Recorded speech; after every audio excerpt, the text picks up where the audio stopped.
ഓം ശ്രീ ഗുരുഭ്യോ നമ. വൃത്തത്തിലെ ശൂന്യത, ബന്ധം. ഈ വാക്ക് കേൾക്കാത്തവർ ഉണ്ടാകുമോ?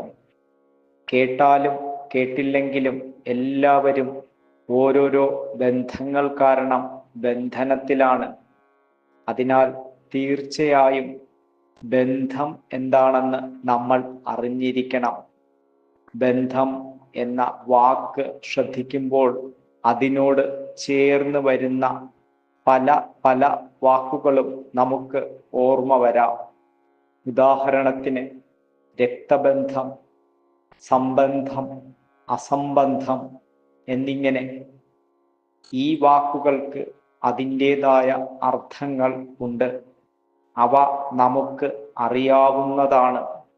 എന്നാൽ നമുക്ക് ഇവിടെ ബന്ധങ്ങളുടെ സ്ഥൂലഭാവങ്ങൾ അല്ല നോക്കേണ്ടത്. കുറച്ച് സൂക്ഷ്മഭാവത്തിൽ പഠിക്കുവാൻ ശ്രമിക്കാം. എല്ലാ ബന്ധനങ്ങൾക്കും കാരണം ബന്ധമാണ്. അതിനാൽ എന്താണ് ബന്ധവും ഞാനും തമ്മിലെ ബന്ധം എന്ന് നോക്കാം. അമ്മയിൽ ഞാനുണ്ടായത് അച്ഛനും അമ്മയും തമ്മിലുള്ള ഒരു ബന്ധമുണ്ടായത് കൊണ്ടാണ്. അങ്ങനെ ഞാനും അമ്മയും അച്ഛനും തമ്മിൽ ബന്ധമുണ്ടായി.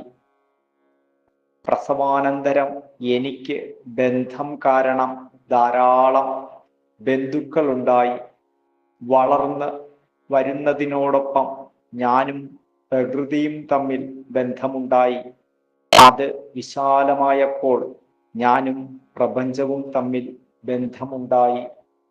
ഈ ബന്ധങ്ങൾക്ക് കാരണം എന്നിലുണ്ടായ ആശയങ്ങൾ ആണ്. അതുകാരണം ഞാനും ആശയവും തമ്മിൽ ബന്ധമുണ്ടായി. അങ്ങനെ നോക്കുമ്പോൾ ഉള്ളിലേക്ക് നോക്കിയാലും പുറത്തേക്ക് നോക്കിയാലും ഞാൻ ബന്ധത്തിൻ്റെ ബന്ധനത്തിലാണ്. അതുകാരണം അവയോടെല്ലാം ഞാൻ കടപ്പെട്ടിരിക്കുന്നു. ജീവിതത്തിൽ ഒറ്റപ്പെടലും കൂട്ടുകൂടലും സന്തോഷവും സന്താപവും എല്ലാം ബന്ധത്തെ ആശ്രയിച്ചിരിക്കുന്നു. നമ്മളിൽ എല്ലാ തരത്തിലുമുള്ള വിചാരങ്ങൾക്കും വികാരങ്ങൾക്കും കാരണം ബന്ധം തന്നെയാണ്. സ്നേഹം, ഭയം, വെറുപ്പ്, അങ്ങനെ എല്ലാ തരത്തിലുമുള്ള വികാര വിചാരങ്ങൾ ബന്ധത്താൽ നമ്മളിൽ ഉടലെടുക്കുന്നു. ആശയപരമായി ഒന്നായിരിക്കുന്നവരാൽ നാം അടുക്കുന്നു. ഇനി ആശയപരമായി ഒന്നായില്ലെങ്കിൽ അകലുന്നു. ചില ബന്ധം വിടുമ്പോൾ നാം സ്വതന്ത്രരായെന്ന് തോന്നുന്നു. ചില ബന്ധം വിടുമ്പോൾ നാം ഒറ്റപ്പെട്ടെന്ന് തോന്നുന്നു. എല്ലാം ബന്ധം നൽകുന്ന അനുഭവങ്ങളാണ്. ജീവിതം നമ്മളെ ബന്ധിച്ചിരിക്കുന്നത് ബന്ധങ്ങളിലൂടെയാണ്. ബന്ധങ്ങൾ കർമ്മങ്ങളെ ഉണ്ടാക്കുന്നു. കർമ്മങ്ങൾ ധർമ്മങ്ങളെ ഉണ്ടാക്കുന്നു. ഇനി ബന്ധവും ഞാനും തമ്മിലുള്ള ബന്ധം എന്തായിരിക്കാം?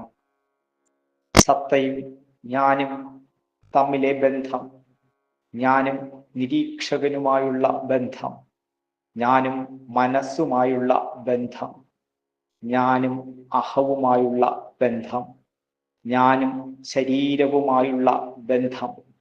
ഈ ബന്ധങ്ങളിൽ പെട്ട് കിടക്കുന്ന ഞാൻ എത്രത്തോളം വ്യക്തത നേടിയിട്ടുണ്ട്? ഉത്തരം ഉണ്ടോ? ഒരു കാര്യം വ്യക്തമാണ്. ഓരോ ബന്ധത്തിൻ്റെയും ഒരു വശത്ത് ഞാൻ എന്നത് പൊതുവായി കാണപ്പെടുന്നു. എന്നാൽ ഞാൻ ബന്ധപ്പെട്ടിരിക്കുന്നതിൽ എനിക്ക് തന്നെ ഒരു വ്യക്തത കിട്ടുന്നില്ല. എന്തായിരിക്കും അതിനു കാരണം? ഒരു വ്യക്തതയില്ലാതെ ഞാൻ ധർമ്മത്തിലും കർമ്മത്തിലും പെട്ട് ഉഴലുന്നു. ഈ ബന്ധത്തെ അറുക്കാൻ ഞാൻ എന്ത് ചെയ്യണം? നിരീക്ഷണം ചെയ്യണം. നിരീക്ഷകനാവണം. നിരീക്ഷകൻ മാത്രമേ എന്നെയും സത്തയെയും തമ്മിൽ ബന്ധിപ്പിക്കുന്നുള്ളൂ. ആ ബന്ധം നമ്മളെ സകല കർമ്മങ്ങളിൽ നിന്നും, ധർമ്മങ്ങളിൽ നിന്നും, ബന്ധങ്ങളിൽ നിന്നും മോചിപ്പിക്കുന്നു. അല്ലാത്ത പക്ഷം അതായത് നിരീക്ഷകൻ ഇല്ലാത്ത പക്ഷം നാം ബന്ധങ്ങളിൽ കുടുങ്ങുന്നു. ഹരി ഓം. ഇന്ന് 19 ജൂലൈ. വിഷയം വൃത്തത്തിലെ ശൂന്യതയില് പിന്നെ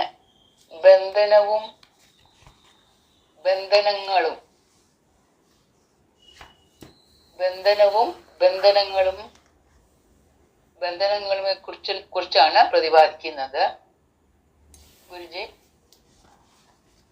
പിന്നെ ലൗകിക ജീവിതത്തിൽ ഉണ്ടാകുന്ന വൈകാരികവും സാമൂഹികവുമായ അടുപ്പം കാരണം ബന്ധമുണ്ടാകുന്നു. പിന്നെ ആ ബന്ധം ഒരു കണക്ഷൻ ആണ്, ഒരു ബോണ്ട്, ഒരു കെട്ടാണത്. അതുമൂലം ഉണ്ടാവുന്ന ചില വാട്ട് യു കോൾ ദാറ്റ്, കെട്ടിയിടുന്ന അവസ്ഥ, ബൈൻഡിങ് ഓർ ടൈയിങ് ഡൗൺ, അല്ലെങ്കിൽ ചെയിൻ ചെയ്യുക എന്ന് പറയും. അങ്ങനത്തെ ഒരു എഫക്റ്റ് വരുത്തുന്നു, ബന്ധിപ്പിക്കുന്നു. അപ്പോ കോസ് ആൻഡ് എഫക്റ്റ് ഇത് രണ്ടും. അപ്പോ ആ ബന്ധത്തിനെ കുറിച്ചും എങ്ങനാ ബന്ധനം ഉണ്ടാവുന്നതും ഉള്ളതിന്റെ കാര്യം അത് സൂക്ഷ്മതലത്തിൽ അത് കൈകാര്യം ചെയ്തിട്ട് അതിൽ നിന്ന് മുക്തനാവണമെങ്കിൽ എന്താണ് നമ്മൾ ചെയ്യേണ്ടതെന്നും ഉള്ള കാര്യമാണ് ഇതിനകത്ത് ഡിസ്കസ് ചെയ്തിരിക്കുന്നത്. ലൗകിക ജീവിതത്തിൽ ഉണ്ടാകുന്ന വൈകാരികവും സാമൂഹികവുമായ പിന്നെ അടുപ്പം കാരണം ബന്ധമുണ്ടാകുന്നു. പലതര ബന്ധങ്ങൾ, രക്തബന്ധം, സൗഹൃദ ബന്ധം, കുടുംബ ബന്ധം, സംബന്ധം, അങ്ങനെ കുറെ ഉണ്ട്. ഈ ബന്ധങ്ങൾ എല്ലാം ഒരുവനെ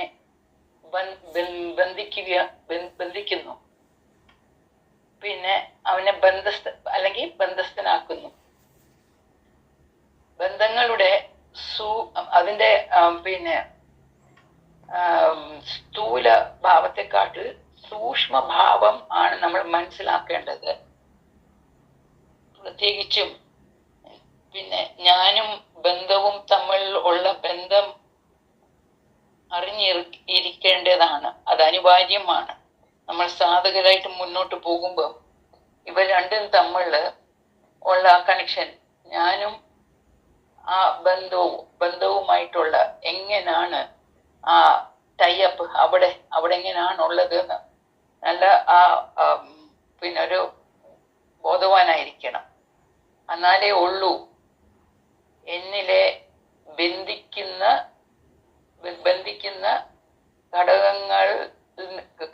ഘടകങ്ങളിൽ നിന്ന് മോചിതനായി സ്വതന്ത്രൻ ആകാൻ പറ്റും.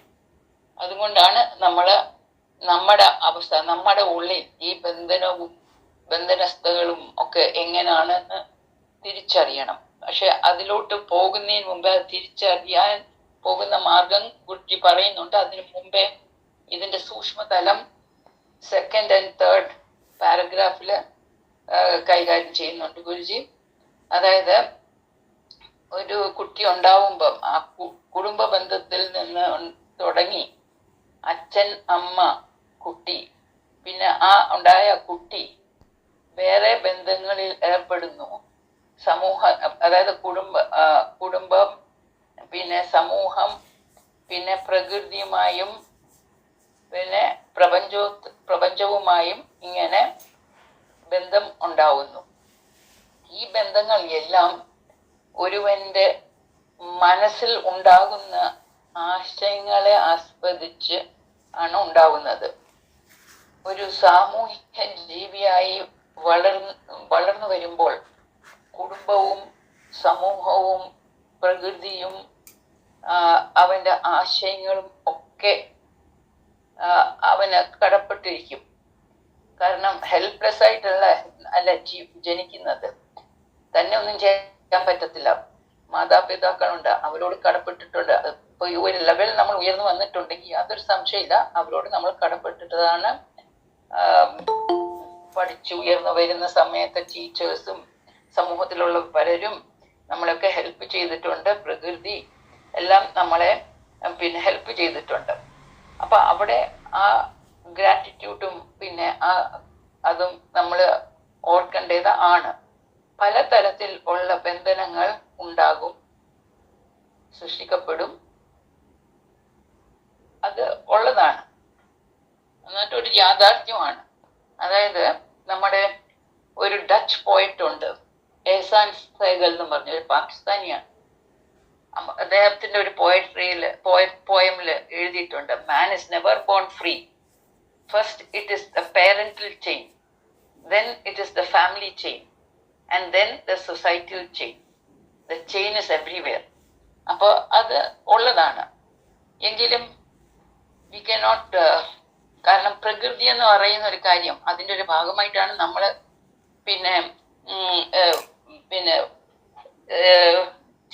ജനിക്കുന്നു എന്ന് പറയുന്നു. കർമ്മം ചെയ്യുന്നതുകൊണ്ട് ജനിക്കുന്നു.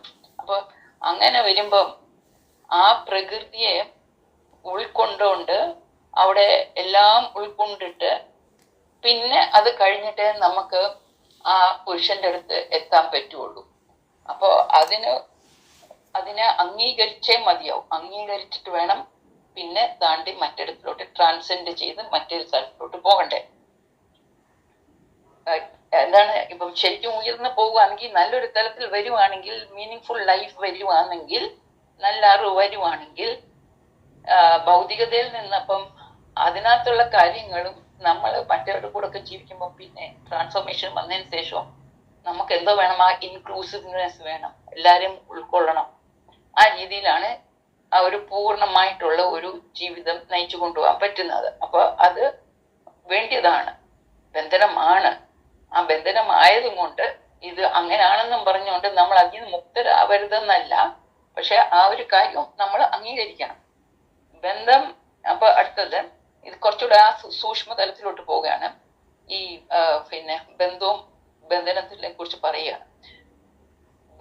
ബന്ധം അനേക വികാരങ്ങളും സൃഷ്ടിക്കും. മനസ്സിൽ ഉണ്ടാവുന്ന സന്തോഷവും സന്താപവും, ഒറ്റപ്പെടൽ, കൂട്ടുകൂടൽ, ഭയം, സ്നേഹം, വെറുപ്പും ഇതെല്ലാം ഉണ്ടാവും. ആശാപരമായി യോജിപ്പുള്ളവർ തമ്മിൽ അടുക്കുകയും ബന്ധം ഉണ്ടാവുകയും ചെയ്യും. അല്ലെങ്കിൽ യോജിക്കുന്നില്ലെങ്കിൽ അകലുകയും ചെയ്യും. അവർ തമ്മിൽ കണ്ടുമുട്ടാറില്ല, അവരകന്നു പോകുന്നു. അകൽച്ച ചിലർക്ക് സ്വാതന്ത്ര്യം കൊടുക്കും, മറ്റു ചിലർക്ക് ഒറ്റപ്പെടലിന്റെ അനുഭവമായിരിക്കും ഉണ്ടാകുന്നത്. അപ്പോ ഇതിന്റെ എല്ലാ ഒരു അനുഭവം ഉണ്ടാവുന്നതാണ്. ഈ ബന്ധവും ബന്ധനങ്ങളുടെ ആ ഡൊമൈനിൽ കിടക്കുമ്പം ഇതൊക്കെ ഉണ്ടാവും. അപ്പോ നമ്മളെ നിയന്ത്രിച്ച് കെട്ടിയിടുന്ന ബന്ധനങ്ങളുടെ കാരണം ബന്ധങ്ങൾ ആണ്. അത് നമ്മെ കർമ്മ ബന്ധനത്തിലും നയിക്കും. ധാർമ്മിക ഉത്തരവാദിത്യം ഏറ്റെടുത്ത് കടമകളും ഒക്കെ നിർവഹിക്കേണ്ടി വരും. അപ്പോ അങ്ങനെ വരുമ്പം ചിലപ്പം മാനസിക സമ്മർദ്ദവും അതൃപ്തനുമാകുന്നതും അശാന്തനാകുന്നതും ഒക്കെ നടക്കും. അതൊക്കെ ഉണ്ടാവും. ആ കൂട്ടത്തിൽ നമ്മുടെ പെരുമാറ്റവും സ്വഭാവവും എല്ലാം അതിനെയൊക്കെ എഫക്റ്റ് ചെയ്യും. എന്തായാലും ഫ്രീ ആൻഡ് റിലാക്സ്ഡ് ആയിട്ട് വർത്തിക്കാൻ പറ്റില്ലായിരിക്കും. അപ്പൊ സ്വാതന്ത്ര്യം നിയന്ത്രിക്കപ്പെടുന്നതായി തോന്നും. അപ്പൊ ഇനിയും അടുത്ത പാരഗ്രാഫില് അതാണ് ഗുരുജി പറയുന്നത്. ഇതിൽ നിന്നൊക്കെ ഈ ബന്ധനവും ബന്ധവും അതിൻ്റെ പിന്നെ ആ കോസ് ബന്ധം, പിന്നെ ബന്ധനം, ആ എഫക്റ്റ് വരുന്നത്. അപ്പൊ അവിടെ എന്താണ് മറ്റേ ഒട്ടലും പിന്നെ എന്താണ് മമത, ആ ഒരു രീതിയിൽ സൂപ്പർഫിഷ്യൽ ലെവലിലുള്ള ആ സ്നേഹം, ഇങ്ങനൊക്കെ ഇതൊക്കെ അവിടെ ഉണ്ടാവും. ഇനി ഇതിൽ നിന്നൊക്കെ രക്ഷപ്പെടണമെങ്കിൽ പിന്നെ ഇനി ബന്ധനവും ഞാനും തമ്മിലുള്ള ഒരു സാധകനെ സംബന്ധിച്ച് അവിടെ ഇനിയും ഫോക്കസ് ചെയ്യണ്ടേ. ഇനി പിന്നെ ബന്ധനവും ഞാനും തമ്മിലുള്ള ബന്ധം എങ്ങനെ ആണ് നമ്മളിപ്പം ശ്രദ്ധിക്കണ്ടേ, ബോധത്തോടെ കാണണ്ടേ. നമുക്ക് പല ഉപകരണങ്ങൾ പ്രകൃതി തന്നിട്ടുണ്ട്. അവയായിട്ട് നമ്മൾ എങ്ങനെ നമ്മുടെ ബന്ധം എങ്ങനാണ്? ഉദാഹരണം, ഞാനും പിന്നെ മനസ്സും തമ്മിലുള്ള ബന്ധം എങ്ങനെ, ഞാനും അഹമായി ഉള്ള ബന്ധം എങ്ങനെ, നിരീക്ഷകനും ഞാനും തമ്മിലുള്ള ബന്ധം എങ്ങനെ, സത്തയും ഞാനും തമ്മിലുള്ള ബന്ധം എങ്ങനെ, ഇതെല്ലാം നമ്മളൊന്ന് ശ്രദ്ധിച്ച് നോക്കി കാണേണ്ടതാണ്. അപ്പോ നമ്മൾ സാധകരെ മനസ്സിലാക്കി കാണും. ഈ പല ബന്ധങ്ങളിൽ നമ്മൾ നിൽക്കുമ്പം നമ്മളിങ്ങനെ എന്തോ ചെയ്യുന്നുണ്ട്, ഈ നമ്മുടെ തലം മാറുന്നതനുസരിച്ച് മനോതലത്തിൽ നിന്ന് അഹവുമായിട്ടും മനസ്സും അഹവുമായിട്ട് നിൽക്കുന്നു. പിന്നെ അപ്പൊ ഈ ഞാനെന്ന് പറയുന്നത് അതനുസരിച്ച് മാറിക്കൊണ്ടിരിക്കുകയാണ്. പക്ഷെ എവിടെ എത്തിയെന്ന് പറഞ്ഞാൽ ഞാൻ പലതിൽ ബന്ധപ്പെട്ടിരിക്കുന്നു എന്ന് നമുക്ക് മനസ്സിലാവും. അപ്പോ ഏത് ബന്ധത്തിലാണ് കുടുങ്ങിക്കിടക്കുന്നതെന്ന് വ്യക്തത ഇല്ലെങ്കിൽ അതിൻ്റെ അർത്ഥം അവിടെ നിരീക്ഷകൻ ഇല്ലാത്തതും കൊണ്ടാണ്. അപ്പൊ അങ്ങനെ വരുമ്പോഴാണ് കർമ്മത്തിലും പിന്നെ ധർമ്മത്തിലും ഒക്കെ നമ്മൾ ഏർപ്പെട്ടു പോകുന്നത്. ഇതിൽ നിന്ന് മുക്തനാകണമെങ്കിൽ ആ നിരീക്ഷണം ചെയ്യണം. ഈ നിമിഷത്തിൽ നിന്ന് മനസ്സിനകത്തുള്ള ഈ പറഞ്ഞ ഇത്രയും ആ ബന്ധനങ്ങൾ, ആശയങ്ങൾ, അതെല്ലാം പിന്നെ ഈ നിമിഷത്തിൽ നിന്ന് അതിനെ ഗൗനിക്കാതെ, ഒട്ടലില്ലാതെ ധ്യാനാത്മക മനസ്സ് വാർത്തെടുത്തിട്ട് അവിടെ നിന്ന് പിന്നെ നിരീക്ഷകനെ നിരീക്ഷിച്ച് ആ നിരീക്ഷകനെ പിന്നെ നിരീക്ഷിക്കാൻ അനുവദിക്കുക. അപ്പൊ അങ്ങനെ ചെയ്യുമ്പോഴായിരിക്കും നമ്മൾ ഏത് തലത്തിലാണ് നിൽക്കുന്നതെന്ന് ശരിക്കൊരു പിക്ചർ കിട്ടുന്നത്. മനസ്സ് അപ്പോഴും അവിടെ നിൽക്കുന്നു എന്ന് ഉണ്ടെങ്കിൽ കുറച്ചുകൂടെ മാറാനുണ്ട് എന്ന് വരുമ്പം കുറച്ചുകൂടെ നമ്മൾ ഒരു എഫേർട്ട് ഇടേണ്ടി വരും. പിന്നെ നിരീക്ഷണം വിട്ടേക്കണം, അത് വേറെ ഒരു കാര്യം. പക്ഷെ ഒരു പോയിന്റ് വരെ നമ്മൾ വർക്ക് ചെയ്തേ മതിയാവും. പിന്നെ പിന്നെ നിരീക്ഷകൻ മാത്രം എന്നെയും സത്തയും ബന്ധിപ്പിക്കുകയുള്ളൂ. അപ്പോൾ മാത്രം കർമ്മങ്ങളും ധർമ്മങ്ങളും ഒക്കെ അതിൽ നിന്നും മുക്തനായി സ്വതന്ത്രൻ ആകാൻ സാധിക്കുകയുള്ളൂ. ഇത് നമ്മുടെ സാധകർക്കൊക്കെ എളുപ്പം സാധിച്ചെടുക്കാൻ പറ്റട്ടെ എന്ന് പ്രാർത്ഥിച്ചുകൊണ്ട് ഗുരുപാദങ്ങൾക്ക് ഇതെല്ലാം സമർപ്പിച്ച് നിർത്തുന്നു. ഹരി ഓം. ഹരി ഓം.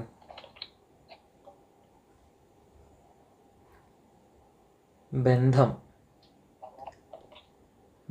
എന്നത് നമ്മൾ സാധകർക്ക് വളരെ എളുപ്പത്തിൽ മനസ്സിലാക്കാൻ സാധിക്കുന്ന ഒന്നാണ്. സാധാരണ ഭൗതികന് അത് ചിലപ്പോൾ പെട്ടെന്ന് പിടികിട്ടില്ല. കാരണം നമ്മൾ എപ്പോഴും നമ്മളെ ബന്ധിപ്പിച്ചിരിക്കുന്നതുമായിട്ട് അതിനെ നോക്കിക്കൊണ്ടിരിക്കുകയാണ്. അപ്പോൾ പെട്ടെന്ന് പിടികിട്ടും. കാരണം നമ്മളെ ബന്ധിപ്പിച്ചിരിക്കുന്നത് അല്ലെങ്കിൽ നമ്മളെ ബന്ധനത്തിലാക്കിയിരിക്കുന്നത് മനസ്സാണ്. അപ്പം ആ കെട്ടുകളാണ് നമ്മളെപ്പോഴും ശ്രദ്ധിക്കുന്ന സാധകൻ. പെട്ടെന്ന് ആ ബന്ധത്തെയും ബന്ധനത്തെയും കുറിച്ച് സാധകന് പെട്ടെന്ന് പിടികിട്ടും. അപ്പം സാധകൻ ഒരു നിരീക്ഷകനായിട്ട് നിന്ന് നോക്കുമ്പോഴാണ് അവൻ എന്തെന്തിലെല്ലാമാണ് ഒട്ടി നിൽക്കുന്നത് എന്നുള്ളത് തിരിച്ചറിയുന്നത്. ആ മമതാബന്ധം എന്ന് പറയുന്നത് എന്തിനോടാണ് നമുക്ക് മമത കൂടുതലുള്ളത് എന്നുള്ളതൊരു സാധകനെ പെട്ടെന്ന് തിരിച്ചറിയാൻ സാധിക്കും. നമ്മൾ സാധനയിലേക്ക് വരുന്നതിന് മുന്നേ നമുക്കൊരു പക്ഷേ അറിയുന്നുണ്ടാവില്ല ഏതിലോടൊക്കെയായിരുന്നു ഞാൻ ഒട്ടിയിരുന്നതെന്നുള്ളത്. ഇപ്പോൾ ഒരു ഉദാഹരണത്തിന്, ഞാനൊക്കെ പണ്ട് ഈ അമ്പലങ്ങളിൽ പോകുമ്പോൾ, ക്ഷേത്രങ്ങളിൽ പോകുമ്പോൾ നമ്മൾ ചെരുപ്പ് വെളിയിലിട്ടിട്ട് പോകുമല്ലോ. നിസ്സാരമായിട്ടുള്ള കാര്യമായിരിക്കാം. ചെരുപ്പ് വെളിയിലിട്ട് പോയിട്ട് നമ്മൾ അകത്ത് കയറി തൊഴുതുകൊണ്ടിരിക്കുമ്പോൾ ആലോചിക്കും, അയ്യോ എൻ്റെ ചെരുപ്പ് അവിടെ ഉണ്ടാവുമോ, എൻ്റെ ചെരുപ്പ് വേറെ ആരെങ്കിലും മാറിയിട്ടുണ്ട് പോവുമോ, അപ്പം അത് ഞാൻ ഇനി തിരിച്ചു വരുമ്പോൾ എൻ്റെ ചെരുപ്പില്ലെങ്കിൽ എങ്ങനെ ഞാൻ വീട്ടിലോട്ട് പോകും. ഇതൊക്കെ നമ്മൾ സ്വാഭാവികമായിട്ട് ചിന്തിച്ചിട്ടുള്ളതാണ്. അപ്പോൾ ആ ചെരുപ്പ് എന്ന് പറയുന്ന നമ്മൾ ദൈനംദിനം യൂസ് ചെയ്യുന്ന ഒരു വസ്തുവിനോട് നമുക്ക് അത്രയും മമതാബന്ധം ഉണ്ടായിരുന്നു. ആ ബന്ധം പോലും നമ്മളെ പൂർണ്ണമായിട്ടും നമ്മൾ ചെയ്യുന്ന ഒരു പ്രവൃത്തിയിൽ, ഒരു ഈശ്വര ആരാധനയിൽ പോലും തടസ്സം സൃഷ്ടിച്ചു എന്നുള്ളതാണ്. എന്നാൽ നമ്മളത് തടസ്സമായിരുന്നു എന്നുള്ളത് ആ സമയത്ത് തിരിച്ചറിഞ്ഞിട്ടുണ്ടാവില്ല. അതുപോലെ എത്രയോ കാര്യങ്ങൾ നമ്മൾ ശ്രദ്ധയില്ലാതെ ഈ മമതാബന്ധ കാരണം നമ്മൾ പൂർണ്ണതയോടെ, ഒരു സമർപ്പണത്തോടെ ചെയ്യാൻ പറ്റിയിട്ടുണ്ടാവില്ല. അതുപോലെ നമ്മളുടെ വസ്തുക്കൾ, എന്തൊക്കെ വസ്തുക്കൾ നമുക്ക് ബന്ധമുണ്ടായിരുന്നു, അത് ബന്ധനത്തിലായിരുന്നു. ഒരാൾ ചിലപ്പോൾ പുതുതായിട്ട് വന്നിട്ട് നമ്മുടെ വീട്ടിൽ അല്ലെങ്കിൽ നമ്മുടെ റൂമിൽ കയറി വന്നിട്ട് നമുക്കിഷ്ടപ്പെട്ട ഒരു വസ്തു എടുത്താൽ നമ്മുടെ മനസ്സ് ആദ്യം എന്ത് ചിന്തിക്കും? എന്തിനവൻ അതെടുത്തേ? അവൻ എന്തിനാണ് എൻ്റെ ഒരു സാധനം എടുക്കുന്നത് എന്നോട് ചോദിക്കാതെ? ഇതെല്ലാം നമ്മൾ കയറി വരും. അപ്പം അതും ഒരു തടസ്സം. ആ ഒരു വ്യക്തിയോട് നമുക്കൊരു അകൽച്ച ഉണ്ടാവാൻ അതും ഇടയാക്കുന്നില്ലേ? അപ്പം ചെറിയ ചെറിയ കാര്യങ്ങളിൽ വരെ നമ്മൾ ഈ മമതാബന്ധം വച്ച് പുലർത്തിയത് കൊണ്ട് പല കാര്യങ്ങളിലും നമുക്ക് അകൽച്ച വരാൻ തുടങ്ങിയിട്ടുണ്ട്. അല്ലെങ്കിൽ ചിലപ്പോൾ ഒരു ആകർഷണം വരാം. രണ്ട് രീതിയിലും വരാം. അപ്പം നമുക്ക് ആദ്യത്തെ അല്ലെങ്കിൽ പ്രത്യക്ഷത്തിലൊരു ബന്ധു എന്ന് പറയാൻ ആരായിരുന്നു നമുക്കുണ്ടായിരുന്നത്? നമ്മുടെ മാതാപിതാക്കൾ തന്നെയാണ്. അപ്പം വളരുന്നതനുസരിച്ച് നമ്മുടെ ബന്ധുക്കളുടെ എണ്ണവും കൂടി. ഒരാളുമായിട്ട് ബന്ധം സ്ഥാപിക്കുന്നത് എങ്ങനെയാണ്? നമ്മുടെ ആശയങ്ങളുടെ അടിസ്ഥാനത്തിലായിരിക്കാം. അപ്പം അതനുസരിച്ചുള്ള കർമ്മങ്ങളും കർമ്മബന്ധനങ്ങളും ഉണ്ടായി. അങ്ങനെ നമ്മൾ അവയോടെല്ലാം എന്തുണ്ടായി? നമ്മൾക്ക് കടപ്പാട്, ഒരു ഗ്രാറ്റിറ്റ്യൂഡ് ഉണ്ടായി.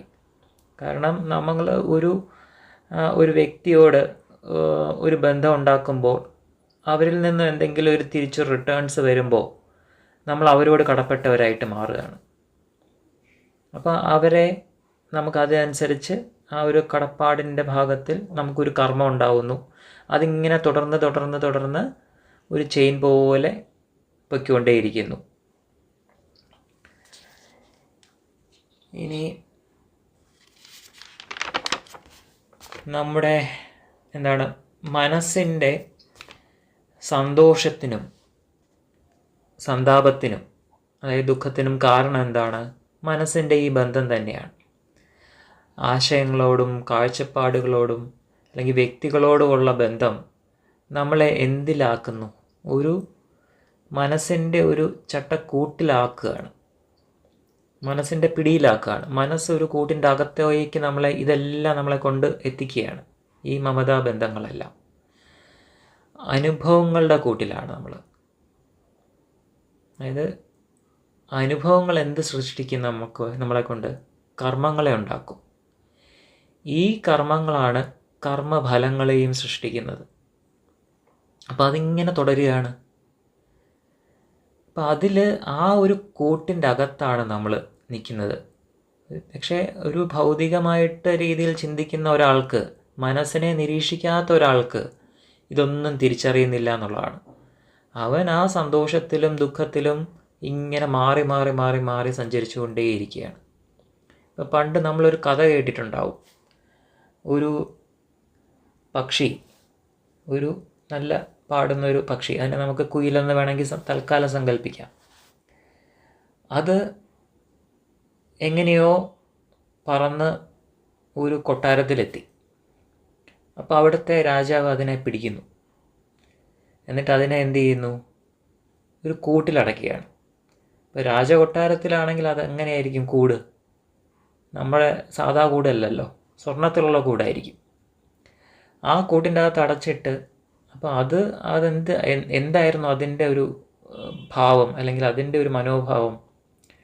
അത് സ്വതന്ത്രമായിട്ട് പറന്നുകൊണ്ടിരുന്ന ഒരു പക്ഷിയാണ്, ഒരു കിളിയാണ്. അതിനെ കൂട്ടിലടച്ചു, സ്വർണ്ണക്കൂട്ടിലാണ്. രാജാവ് വിചാരിക്കുക എന്താണ്? അവൻ മരത്തിൻ്റെ പോത്തിലും അല്ലേ കഴിഞ്ഞിരുന്നത്. അവനിപ്പം ആ കിളി ഇപ്പോൾ ആ സ്വർണ്ണക്കൂട്ടിൻ്റെ അകത്ത് സുഖമായിട്ടല്ലേ ജീവിക്കുന്നത്. അതിന് കിട്ടുന്ന പഴങ്ങളായിക്കോട്ടെ, വിശിഷ്ടമായിട്ടുള്ള ഭക്ഷണമാണ് കിട്ടുന്നത് അതിന്. അപ്പം അതിൻ്റെ സന്തോഷം അത്രയും ഉണ്ടാവുമെന്ന് രാജാവ് ചിന്തിക്കുകയായിരിക്കും. എന്നാൽ ആ കിളിയോ? ആ കിളി അവിടെ അതിൻ്റെ അകത്ത് കിടന്ന് കരയുകയാണ്. ആ കരയുന്ന കേൾക്കുമ്പം രാജാവ് ചിന്തിക്കുന്ന എന്താണ്? അവൻ വളരെ സന്തോഷത്തിലാണ്, അവൻ്റെ ആ വാസസ്ഥലം മാറി അവന് നല്ല ഭക്ഷണം കിട്ടുന്നു, അതിൻ്റെ സന്തോഷത്തിലാണ് അത് കരയുന്നതെന്ന്, അല്ലെങ്കിൽ അത് പാടുന്നതെന്ന് രാജാവ് ചിന്തിക്കും. എന്നാൽ കിളിയുടെ മാനസികാവസ്ഥയോ? അവൻ ഒരു കൂട്ടിനകത്ത് അടയ്ക്കപ്പെട്ടുപോയി. അവൻ്റെ സ്വാതന്ത്ര്യം നഷ്ടപ്പെട്ടു. അങ്ങനെ ആ ഒരു കിളി എന്ത് ചെയ്തു? ഒരു നിമിഷം മരിച്ചുപോയി. അപ്പം അതേ ഒരു അവസ്ഥയാണ് നമ്മുടെ എല്ലാവരുടെയും.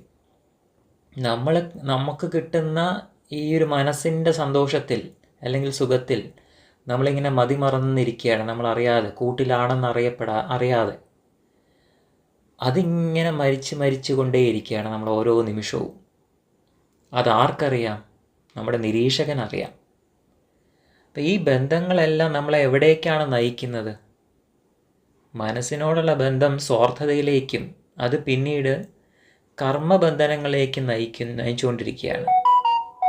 അപ്പം നമ്മുടെ സത്യമായിട്ടുള്ള ബന്ധത്തിൽ നിന്നും അകലുകയാണ്. അത് നിരീക്ഷകൻ കണ്ടുകൊണ്ടേയിരിക്കുകയാണ്. പക്ഷേ അവിടെ ഈ ബന്ധനത്തിൽ കിടക്കുന്നതുകൊണ്ട് എന്ത് പറ്റുന്നു? നമുക്ക് നിരീക്ഷകനെ കാണാൻ പറ്റുന്നില്ല. നമ്മൾ മനസ്സിൻ്റെ പിടിയിൽ അകപ്പെട്ട് കിടക്കുകയാണ്. നമ്മളിലെ ആ നിരീക്ഷകനുമായിട്ടുള്ള ബന്ധമാണ് നമ്മൾ സ്ഥാപിക്കേണ്ടത്. അതിന് പുറത്തുള്ള നമ്മുടെ ബന്ധങ്ങളോ അതിനെ നിരീക്ഷിച്ചാലോ ആ നിരീക്ഷണം ഒന്നും നമ്മുടെ മനോതലങ്ങളെ ഉയർത്തുന്നില്ല, മനസ്സിൻ്റെ തലങ്ങളെ ഉയർത്തുന്നില്ല. നമ്മുടെ മനസ്സിനെ ഉയർന്ന തലങ്ങളിലേക്ക് കൊണ്ടുപോയി ആ ഒരു ധ്യാനാത്മക മനസ്സിൽ കൊണ്ടെത്തിക്കുമ്പോഴാണ് നമ്മളിലെ നിരീക്ഷകനെ കാണാൻ സാധിക്കുന്നത്. അവിടെ നിരീക്ഷകൻ ഉണരും. മറ്റത് നിരീക്ഷകനെ നമ്മൾ കാണുന്നില്ലായിരുന്നു.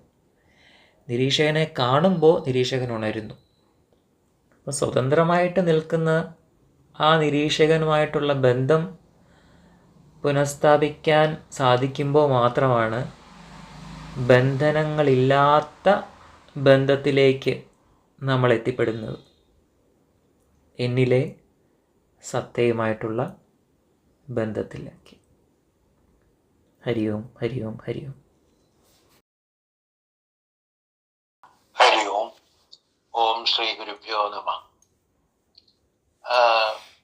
ബന്ധങ്ങളെയും ബന്ധനങ്ങളെയും എങ്ങനെ നിരീക്ഷിച്ചറിയണം എന്ന് ഗുരുജി ഇന്നത്തെ വൃത്തത്തിലെ ശൂന്യതയിൽ വിശദമായി പറഞ്ഞു തന്നിരിക്കുന്നു.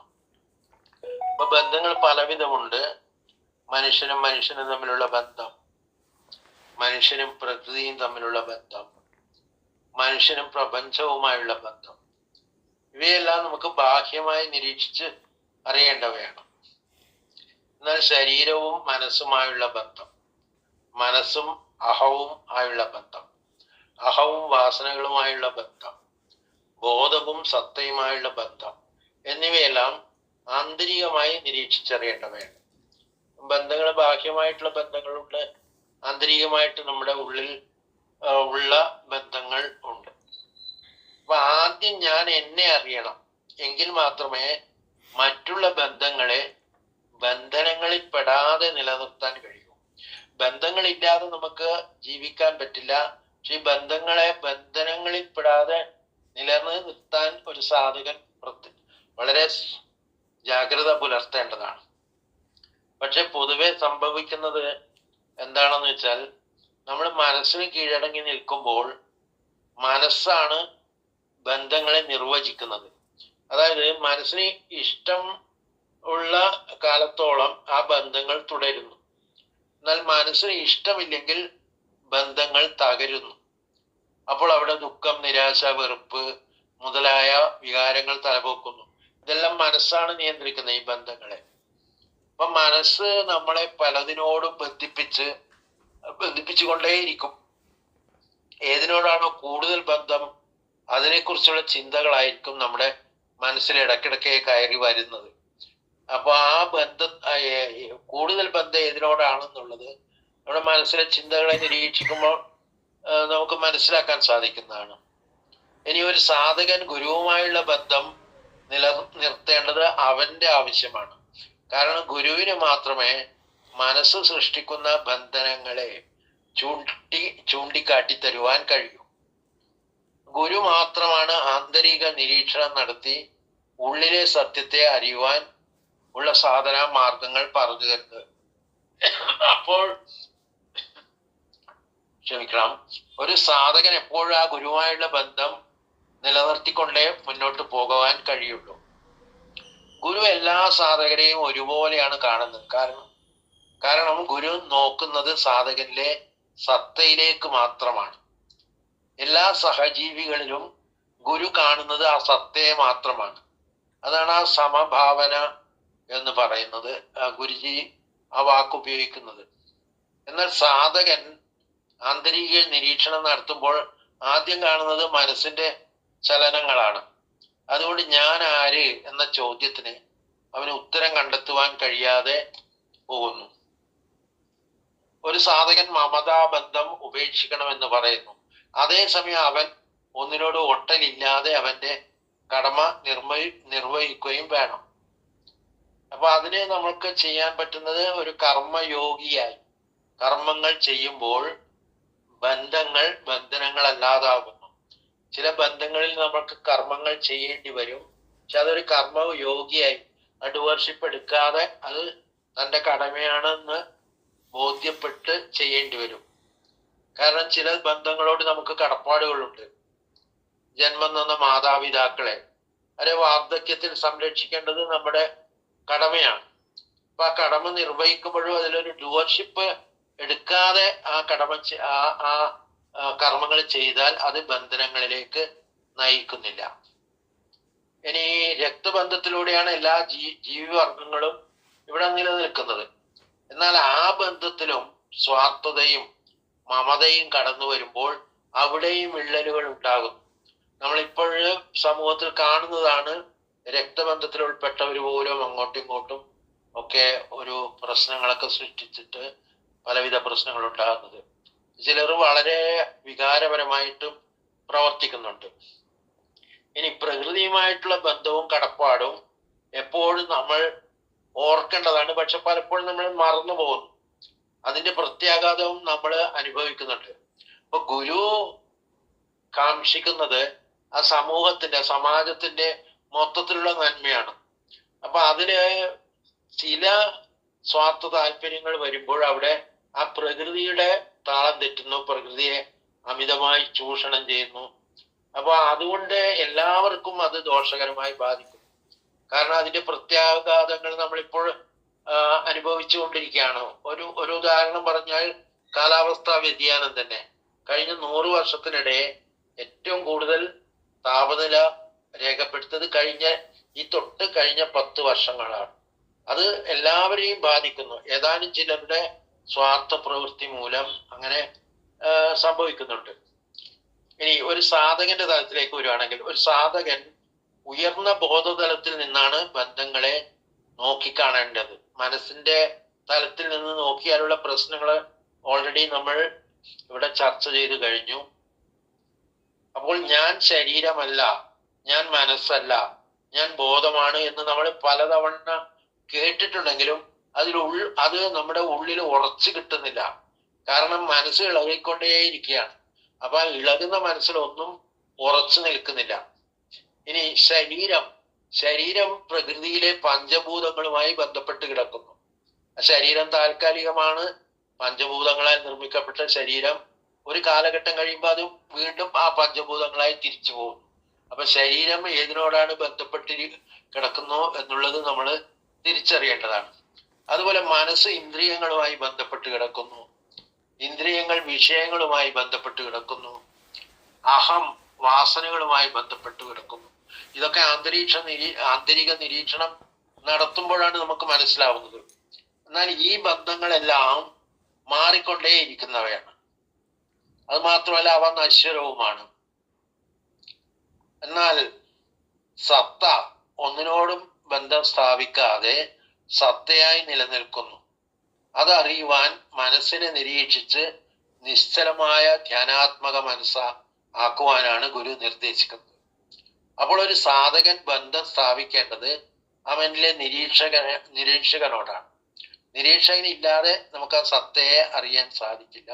അപ്പൊ നിരീക്ഷകൻ ഉണരുമ്പോൾ വിവേക ബുദ്ധിയാൽ ബന്ധങ്ങളുടെ ആ വ്യക്തത അവന് മനസ്സിലാക്കാൻ കഴിയും. അവ്യക്തമായിട്ടാണ് ഇപ്പോൾ നമ്മൾ ഓരോ ബന്ധത്തെയും അതിന്റെ ആ വ്യക്തത വന്നിട്ടില്ല. പക്ഷെ നിരീക്ഷകൻ ഉണർന്നാൽ മാത്രമേ ആ വിവേക ബുദ്ധിയുടെ സഹായത്താൽ ഓരോ ബന്ധങ്ങളിലും നമ്മളിപ്പോ ഏതൊക്കെ ബന്ധങ്ങളിലാണ് പെട്ടുകിടക്കുന്നത്, അതിനെ എങ്ങനെ ആ ബന്ധങ്ങളിൽ നിന്ന് നമുക്ക് സ്വതന്ത്രമാകാം എന്നുള്ള വ്യക്തത ഒക്കെ കിട്ടണമെങ്കിൽ അതിന് നിരീക്ഷകന്റെ സഹായം ആവശ്യമാണ്. അപ്പോൾ ചുറ്റുമുള്ള എല്ലാവരുമായും എല്ലാ സാഹചര്യത്തിലും ഒട്ടലില്ലാതെ, അതായത് താമരയിലെ ജലഗണം പോലെ ഒരു സാധകന് നിലനിൽക്കുവാൻ കഴിയുന്നു നിരീക്ഷകൻ ഉണർന്നു കഴിഞ്ഞാൽ. അപ്പം ധ്യാനാത്മക മനസ്സുമായി നിരീക്ഷകനെ ഉണർത്തിയാൽ മാത്രമേ സാധകൻ അത് കഴിയൂ. അത് മാത്രമല്ല, നിരീക്ഷകന് മാത്രമേ മറ്റ് ബന്ധങ്ങളുടെ നിരർത്ഥകത ബോധ്യപ്പെടുത്തിക്കൊണ്ട് നമ്മളെ സത്തയിലേക്ക് ബന്ധിപ്പിക്കുവാൻ കഴിയും. സത്തയുമായിട്ടാണ് നമ്മൾ ബന്ധപ്പെടേണ്ടത്. നമുക്ക് സത്തയുമായിട്ടുള്ള ബന്ധമാണ് ഒരു സാധകൻ തേടുന്നത്. അപ്പോൾ എങ്ങും നിറഞ്ഞു നിൽക്കുന്ന ഈ സത്തയെ സാധകൻ ഗുരുവിലൂടെ അറിയാൻ ശ്രമിക്കുകയാണ്. അപ്പൊ ഈ സത്തയെ അറിയുന്നതിന് ചിലപ്പോൾ പല ജന്മങ്ങൾ വേണ്ടി വന്നേക്കാം. അപ്പോൾ സാധകനും ഗുരുവും തമ്മിലുള്ള ജന്മാന്തര ബന്ധം അവന് അവിടെ ബോധ്യപ്പെടുന്നു. അപ്പൊ ഗുരുവില്ലാതെ നമുക്ക് ഒരടി പോലും ഒരു സാധകന് മുന്നോട്ട് പോകാൻ കഴിയില്ല എന്നുള്ള ആ ഒരു സത്യം കൂടി ഇവിടെ വെളിപ്പെടുത്തുന്നു. ഈ വാക്കുകൾ ഗുരുപാദങ്ങളിൽ സമർപ്പിച്ചുകൊണ്ട് നിർത്തുന്നു. ഹരിയോം. ഹരിയോം. ബന്ധങ്ങള് പല തരത്തിലാണ് നമ്മളെ മുറുകെ പിടിച്ചിരിക്കുന്നത്. അപ്പം ഗുരുജിയുടെ വൃത്തത്തിലെ ശൂന്യതയിലൂടെ പോകുമ്പോഴാണ് ആ ബന്ധങ്ങള് ഏതൊക്കെ തരത്തിലാണ്, അതിന്റെ വേരുകൾ നമ്മളെ ആഴത്തിൽ പിടിച്ചിരിക്കുന്നത് എന്ന് വിചാരിക്കുന്നത്. ഓരോ വൃത്തത്തിലെ ശൂന്യത കഴിയുമ്പോഴും നമുക്ക് തോന്നും ഈ വിഷയം ഇവിടെ തീർന്നു എന്ന്. പക്ഷേ എന്തെല്ലാം തരത്തിലാണ് നമ്മൾ ഓരോ കാര്യങ്ങളെയും തെറ്റായ ധാരണകളിലൂടെ കെട്ടിയുറപ്പിച്ചിരിക്കുന്നത്. അതിൽ ഏറ്റവും പ്രധാനപ്പെട്ട ഒന്നാണ് ബന്ധങ്ങളുടെ സൂക്ഷ്മത. നമ്മുടെ മനസ്സാണ് പലപ്പോഴും അതിതീവ്രമായ ഒരു മമതാ രൂപത്തില് ബന്ധങ്ങളിൽ കെട്ടിയിടുന്നത്. പക്ഷേ ഈ മനസ്സ് തന്നെ ആ വ്യക്തിയുടെ അടുത്തെത്തുമ്പോഴേ അങ്ങനത്തെ ഒരു അടുപ്പം കാണിക്കണമെന്നുമില്ല. എന്നാൽ അകന്ന് നിൽക്കുമ്പോഴോ ഒരു വലിയ മമത്വം തോന്നിക്കുന്ന രീതിയിൽ ചിലപ്പം വ്യക്തിയോടാവാം, ആശയത്തോടാവാം, നമ്മളിലെ തന്നെ വികാരങ്ങളെ ബാലുജി എടുത്തു പറഞ്ഞപ്പോഴാണ് അതൊക്കെ ശ്രദ്ധിക്കുന്നത്. കാരണം എത്ര സൂക്ഷ്മമായിട്ടാണ് വികാരങ്ങൾ, ആകർഷണത്തിന്റെ ഒരു ബന്ധമുണ്ട് വികാരങ്ങളുടെ പുറത്ത്. നമുക്ക് പോലും പിടിച്ചു നിൽക്കാൻ പറ്റാത്ത രീതിയിലുള്ള ഒരു ആകർഷണമാണ് ആ വികാരത്തിനോടുള്ള ആ ബന്ധം. പിന്നെ ആശയങ്ങളോട്, പല ബന്ധങ്ങൾ നിലനിൽക്കുന്നത് പോലും നമ്മുടെ മനസ്സിനകത്ത് നമ്മൾ ഷേപ്പി വെച്ചിരിക്കുന്ന പല ആശയങ്ങളിലൂടെയുമാണ് ആ ബന്ധം മുറുകി വരുന്നത്. തെറ്റായ ആശയങ്ങള് പല തരത്തിലുള്ള ബന്ധങ്ങളെ നിലനിർത്തുന്നു. എല്ലാം മനസ്സിന്റെ തലത്തിലാണ്. നിരീക്ഷകൻ എന്ന് പറയുന്ന നിരീക്ഷകനെ അറിയാൻ ശ്രമിക്കാതിരിക്കുന്നിടത്തോളം കാലം ഇത്തരം ബന്ധങ്ങൾ പല രീതിയിൽ വികാരപരമായും എല്ലാ തരത്തിലും നമ്മളെ പിന്തുടരും, സാധകനെ പിന്തുടരും. ഒരു സാധകന്റെ ജീവിതത്തില് ഇത്തരത്തില് പല തിരിച്ചറിവുകളും വന്നു തുടങ്ങുന്നത് ഒരു ഗുരു നമ്മളെ കാരണം ഗുരു ഒരു ആ ഗുരുവുമായിട്ടുള്ളൊരു ബന്ധം അതിന്റെ തുടക്കത്തില്, കാരണം എത്ര മാത്രം പലതരത്തിലുള്ള മമത്വം ഉണ്ടെങ്കിലും ഗുരുവിന്റെ വാക്കുകൾ നമ്മൾ അറിയാതെ നമ്മളിലേക്ക് അരിച്ചിറങ്ങുന്ന ഒരിതുണ്ടാവും. നമ്മുടെ മനസ്സ് പല ബന്ധങ്ങളിലും എല്ലാത്തിലും പെട്ടിരുന്നാൽ പോലും ഒരിക്കലും എങ്കിൽ പോലും മനസ്സിന്റെ അപ്പുറത്തേക്ക് ഗുരുവാക്യങ്ങൾ നമ്മൾ അറിയാതെ നമ്മളിൽ അരിച്ചിറങ്ങുന്നത് കാണാം. അത് ഒരു സൂക്ഷ്മ ബന്ധമാണ്. ഗുരുവും സാധകനും തമ്മിലുള്ള ബന്ധമായിരിക്കാം. മനസ്സ് പലപ്പോഴും പല ഇത് കളിച്ച് ഇതിനെ മാറ്റിക്കളയും, മടി മറ്റ് വികാരങ്ങളൊക്കെ ഇറക്കിക്കളയും. എങ്കിൽ പോലും ഒരു ഗുരു നമ്മുടെ ജീവിതത്തിലേക്ക് വരുമ്പോൾ നമ്മൾ തന്നെ ആകർഷിപ്പിച്ചു വച്ചിരിക്കുന്ന പല ആശയങ്ങൾ നമുക്ക് മാറ്റാൻ പറ്റില്ല. അതിനോടുള്ള ഒരു ആകർഷണം കാരണം നമ്മളെ പിടിച്ചു വച്ചിരിക്കുന്ന ചില വികാര ബന്ധനങ്ങളൊക്കെ ഉണ്ട്. ഭയമാവാം, ആസക്തിയാവാം, പലതും നമ്മൾ അറിയാതെ ആ ഗുരു സാന്നിധ്യത്തില് കുറയുന്നത് കാണാം. എന്നാല് ഗുരുവുമായിട്ടുള്ള ആ കണക്ഷൻ എത്രത്തോളം മാറി നിൽക്കുന്നോ അപ്പം എല്ലാം വീണ്ടും ഇത് നമ്മളിലേക്ക് ഇറങ്ങുന്നത് കാണാം. അപ്പം ആ നിരീക്ഷകനില്ലായ്മയാണ് അത് സൂചിപ്പിക്കുന്നത്. ഒരു ബോധപ്രാപ്തന്റെ അടുത്തിരിക്കുമ്പോഴ് നമുക്ക് മനസ്സിലാക്കാൻ സാധിക്കും എത്രത്തോളം ഈ വികാരങ്ങൾക്ക് അപ്പുറത്ത് നമുക്ക് അവിടെ നിൽക്കാൻ പറ്റുന്നു എന്നുള്ളതാണ്. കാരണം ആ നിരീക്ഷകനെ അതായത് എത്രയാണോ ഏതായാലും ആ ഒരു ബോധപ്രാപ്തനില് ആരൊക്കെ എത്തുന്നോ അവരിലെല്ലാവരും ആ ഒരു എന്താണ് ആ പ്രസന്റ് മൂമെന്റ് എന്നുള്ള ആ എല്ലാ ബന്ധങ്ങൾക്കും അപ്പുറത്ത് നിൽക്കുന്ന ഒരു സിറ്റുവേഷനിൽ ഒരു ഗുരുവിന് നമ്മളെ എത്തിക്കാൻ കഴിയും. അപ്പോൾ മാത്രമാണ് നമുക്ക് ഇത്തരത്തിലുള്ള ഇത് ഒന്ന് മാറി നിൽക്കുന്നത്. പക്ഷെ ആ സാന്നിധ്യം കുറയുമ്പോൾ വീണ്ടും ഇതൊക്കെ വന്ന് നമ്മുടെ ഈ ബന്ധങ്ങൾ മമതയുടെ സൂക്ഷ്മത, അതായത് മമതാബന്ധം ഒപ്പം തന്നെ അതിനെ വരിഞ്ഞു മുറുക്കിയിട്ടുള്ള നമ്മുടെ തന്നെ തെറ്റായ ധാരണകൾ ഒക്കെ വരിഞ്ഞു മുറുക്കാറുണ്ട്. അപ്പൊ ഇത്തരത്തില് ഉള്ള എല്ലാ വികാരങ്ങളും നമ്മളിൽ നിന്ന് അപ്രത്യക്ഷനാകാന് പരമഗുരുവിന്റെ കാരുണ്യം നമ്മളിൽ ഉണ്ടാവട്ടെ എന്ന് പറഞ്ഞുകൊണ്ട് ഹരി ഓം.